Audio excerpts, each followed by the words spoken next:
On Monday's The Bachelor, Arie Luyendyk had one-on-one dates with Tia and Chelsea. But it was a meltdown from Krystal and a fight with her that caused all the drama. Get the full recap below. As Gossip Cop reported, Arie learned Bekah's real age 22 on last week's The Bachelor. He wrestled with keeping her in the competition, but ultimately decided to continue exploring their connection. Krystal, meanwhile, continued being territorial over the man of their affection. She feuded with Tia and even interrupted the rose ceremony. Tonight, the situation worsened. The episode began with Arie and the women arriving in Fort Lauderdale. Arie surprised Chelsea by asking her to go on a date in front of the other girls. They boarded a luxury yacht, which the rest of the contestants were able to see from afar through a telescope. Lauren B. and Bekah, who returned after mourning her grandfathers, were particularly jealous watching them kiss. Arie and Chelsea had dinner at an antique car museum, where she opened up about her relationship with her son's father. She claimed she was molded by this older man, who left her after 7 years when their baby was just 6 months old. She expressed gratitude for having a healthy son and being on this journey. Impressed by her independence and strength, Arie promised not to waste her time and awarded her the date rose. The evening was capped off by a private performance from Tenille Arts. For the group date, Mikkel, Krystal, Bekah, Jenna, Sign, Kendall, Ashley, Marique, Jacqueline and Lauren B. were chosen. The women went to a bowling alley, where they split up into 2 teams, the Spare Roses versus the Pinups. Arie said only the winning squad would get to go to the after-party, with the rest staying at the hotel. The Spare Roses dominated and Krystal was ecstatic.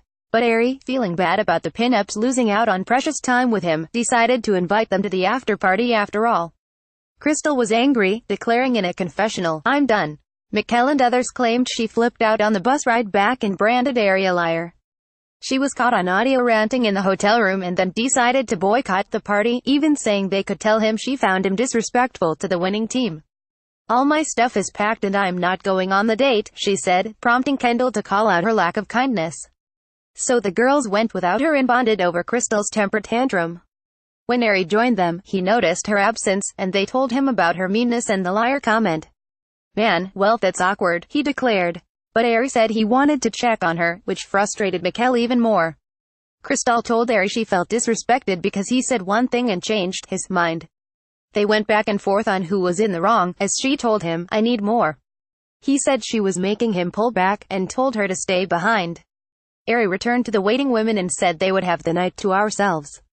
Kendall was the first to steal him away and cheer him up. He and Bekah rehashed their age issues, but of course still made out.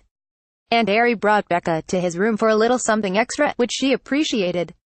Then Krystal, feeling things were unresolved, decided to go to the party after all, stunning everyone. She expressed regret, but the other women weren't buying it. Krystal quickly accused them of being her, especially enraging Lauren B., who walked off. The others continued challenging her, prompting her to leave without ever seeing Arie. Fortunately, Lauren B. still scored time with him. She admitted, "I'm afraid I'm going to fall for you and you're going to choose someone else." He in turn confessed, "I'm afraid I'm going to choose someone who isn't right for me." In the end, it was Lauren who got the group date rose, though he also praised Kendall and Mikkel. Bekah in particular was dismayed. On their one-on-one date, Tia and Arie went on an airboat ride through the swamplands, ending up at a private cabin. Dinner was fancy, as always, and she said in a confessional that she wanted to let him know that "I am falling in love." Arie was impressed by her doctorate, and seemed relieved that she was open to being with someone who doesn't share her faith. She became emotional as they talked, admitting, "I'm falling for you and it's scary as hell to say that I'm falling in love with you. I feel like I'm falling in love with you." Naturally, Arie loved hearing that and gave her the date rose. No one was over Krystal's behavior by the time the cocktail party rolled around. She privately vowed to do whatever necessary to get a rose, and openly told the women that she now has no regrets. Bekah was angry that she didn't apologize, but Krystal did say she was willing to speak with him individually to talk things out. Kendall took her up on the offer, and Tia joined them. She copped to being hurt and losing her cool, but neither woman let her off easy.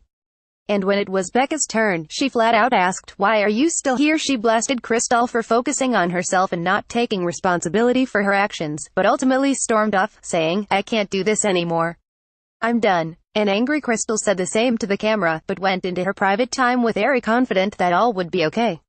He admitted they were now a couple steps back, and she blamed her reaction on what she witnessed her mom go through as a child.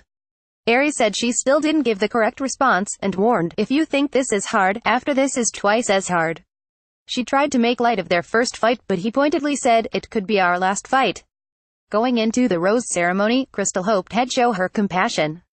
Ultimately, the final rose went to her, and the ones left without flowers were Mikel, Ashley and Marique. Next week, the remaining women are whisked away to Paris, where Krystal has to go on the dreaded 2-on-1 date.